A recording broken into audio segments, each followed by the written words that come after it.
So far the champion groups I've covered, such as the manaless champions, anti-carries, or lane bullies, comprise mechanics and playstyles existing within the game, but this time the group in question is based on neither game mechanic nor playstyle, rather a phenomenon that takes place due to, at least in my opinion, some less than stellar playtesting and balancing. Today's video will be discussing balanced nightmares, the most broken champions in the game.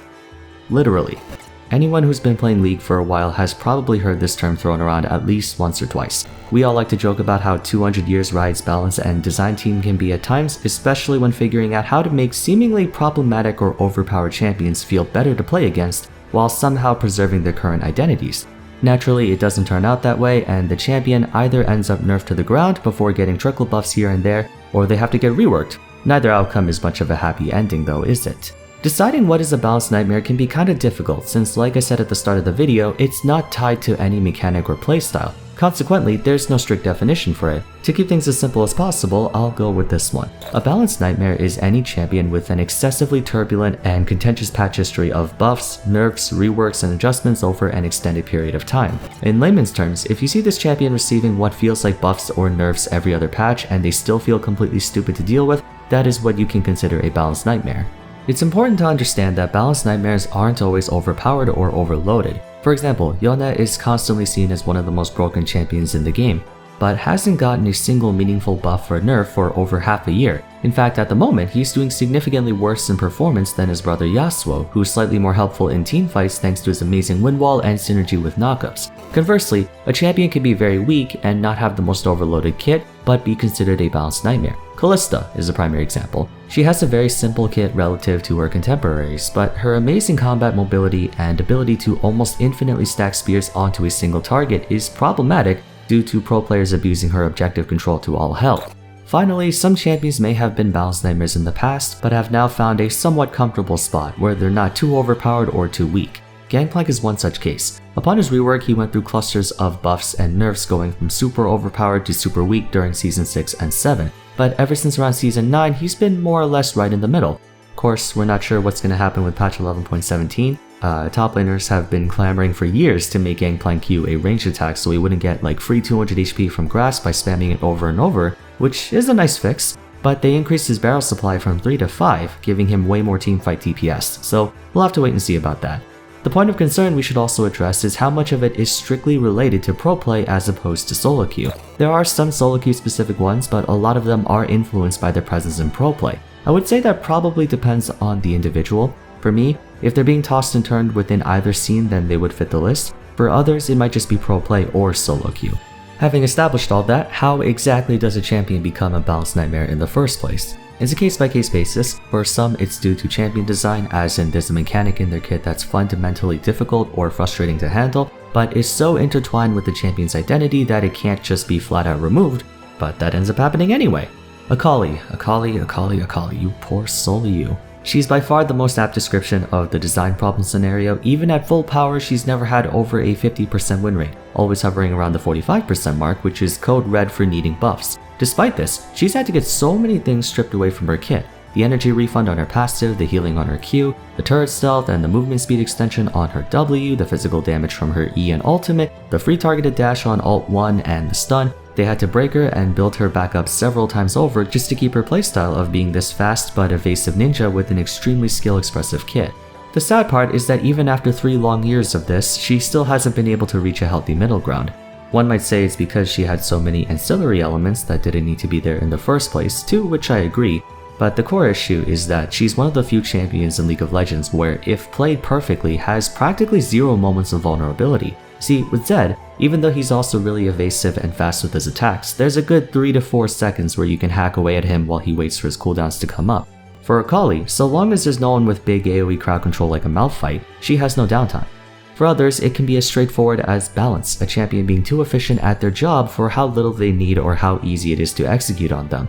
This will be the most insidious form of balanced nightmare because it affects champions with reasonable kits. I'll use Kayn as an example since he's been tearing through solo queue a lot as of late.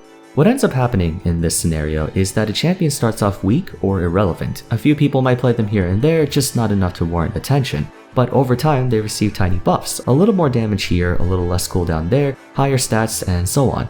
Ever since Kane's release, his base form was just too weak to contribute any pressure on the map, and even when he did transform, Shadow Assassin was like one of the worst assassins in the game, and Rost was kind of a weaker version of other bruisers like Olaf or Hecarim. So to remedy this, Riot started to slowly boost their numbers. Patch 7.24, extra AD scaling and more heal on Rost. Patch 8.6, W and Ultimate both got higher bonus AD ratios. Patch 8.17, Shadow Step lasts longer and has faster movement speed for Shadow Assassin. Patch 9.21, Q base damage up and more AD ratio on Rost's Q. Patch 10.5, faster transformations and bigger slow on W. Patch 10.9, lower cooldown on Q and an even bigger slow on W. 6 consecutive buffs before he got his first nerf. Out of nowhere, Kane was played a lot more frequently and people realized how broken he was. That's because individually, none of those buffs were enough to shoot him through the surface, but one on top of the other caused a massive explosion, suddenly going from an uninteresting B tier pick to super OP S+ tier. We also saw this happen with Cassidy, Udyr, Ziggs. Ziggs is a big one, he's been destroying bot lane right now. And lastly, of course, pro play. Certain champions are a lot better at high levels of play, and they're even better with communication. Competitive games are the perfect environment to truly test the limits of a champion thanks to the longer periods of neutral exchanges in between fights and skirmishes. Azir faces the short end of the stick on this one because his carry potential is just so ridiculously high that even a small buff is enough to force him from a 0% pick ban to 100%.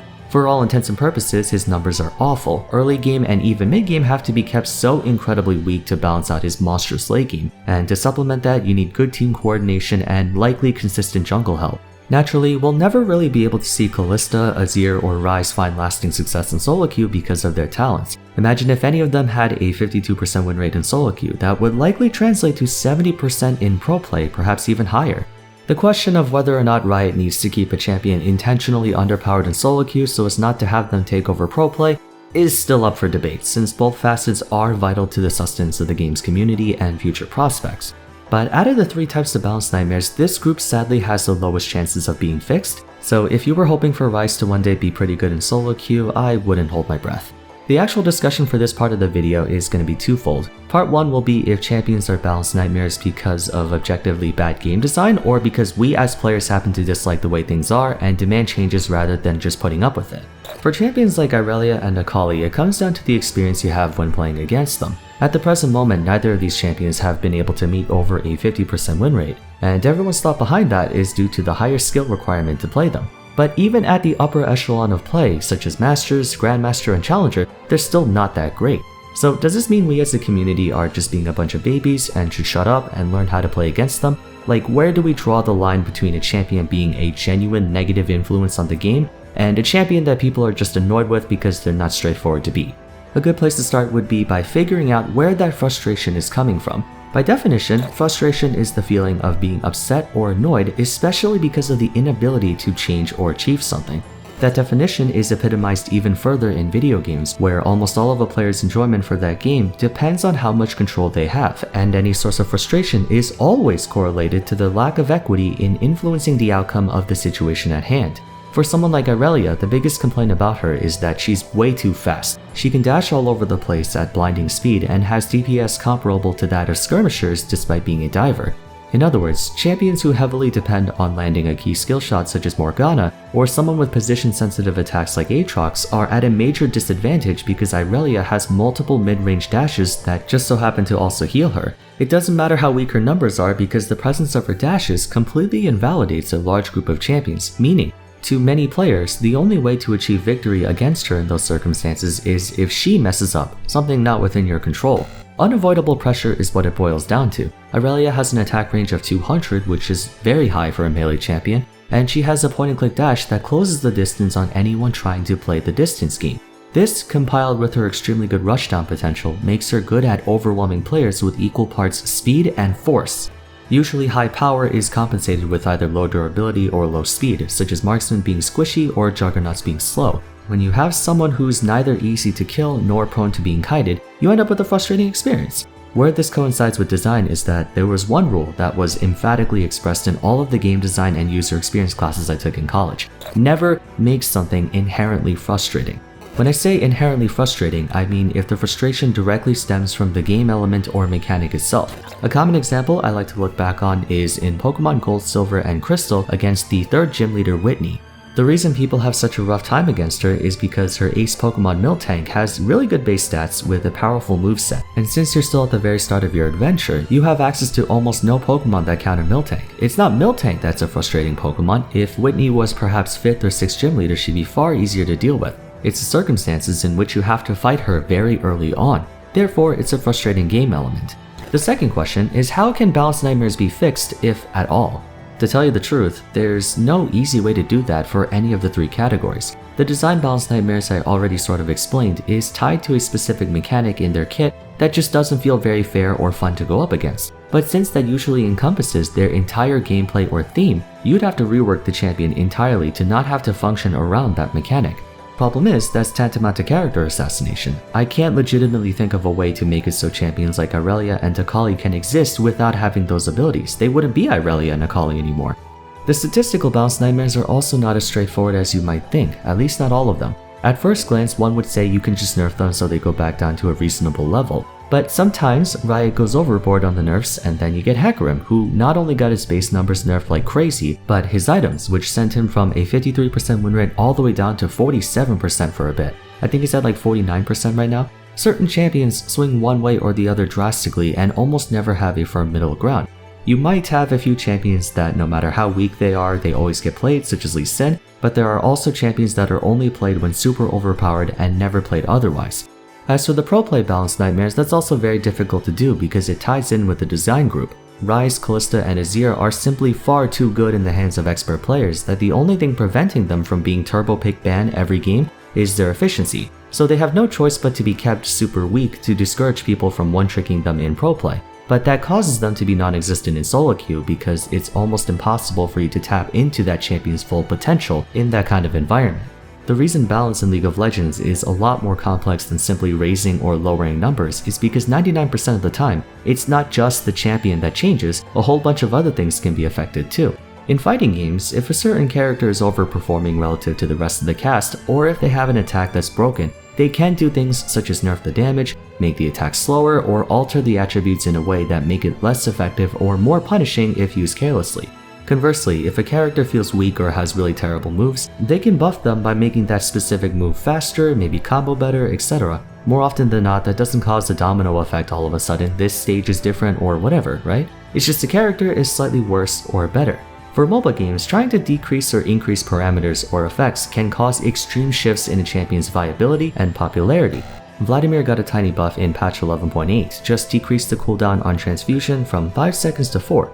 Might seem harmless at first, but that one change skyrocketed his win rate from 49% to 53%, because a lower transfusion cooldown not only means more damage, but more healing, frequent trades, higher DPS uptime, faster power spikes, so on and so forth. No one could keep up with his drain tanking capabilities, so shortly after, they partially backpedaled on it by bringing the max cooldown to 4.6, and his win rate dropped back down to normal along with his pick rate.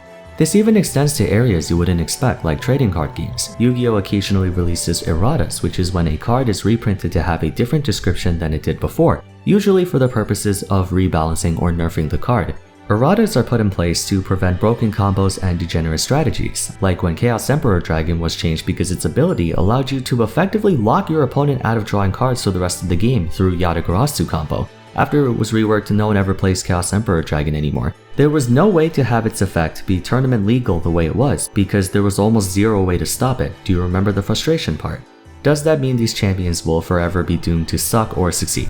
Probably yeah. For some Balanced Nightmares, there's legitimately nothing that can be done to simultaneously preserve their identity and find that sweet spot, at least not in a way that makes everyone happy. Azir cannot be both viable in pro play and solo queue. Irelia will never be both strong and not hated by tons of people. Hecarim will only be played when he's broken and never played when he's not. No, seriously, look at his popularity history. He's either why everyone plays or why no one plays, never in between.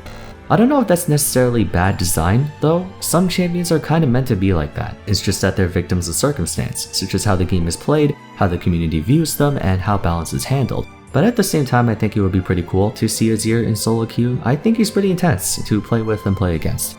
Sorry for kind of going long on this one, but if you enjoyed the video, a rating would be much appreciated. Consider subbing to the channel for more content like this. Follow me on my socials and join my Discord server, and if you haven't yet, check out my other discussion videos after this one. For now though, thanks so much for watching, and I'll see you again soon for the next one. Take care.